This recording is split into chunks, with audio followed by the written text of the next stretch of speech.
Panic, not play, at this nursery in eastern Ukraine. It was shelled in one of a number of attacks on a tense front line. This mess on one side, blamed on Russia-backed separatists who hold territory on the other. Тут ви можете спостерігати попадання другого артилерійського 122-мм снаряду, який... It unfolded on the same day Ukraine's president visited troops in the region.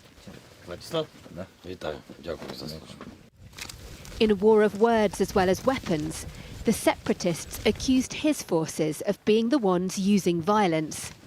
Untrue, says the government.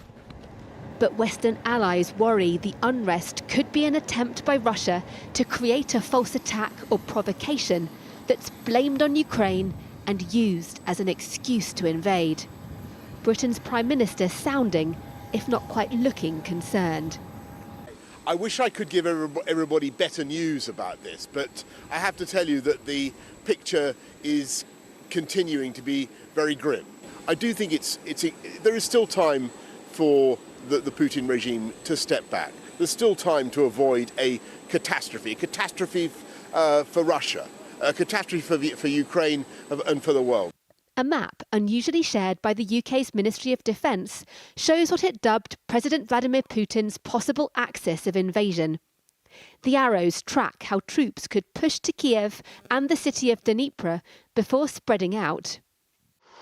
Yet Russia insists a massive build-up of troops is starting to withdraw from around Ukraine after finishing exercises, even though Western officials say it's building up and moving closer.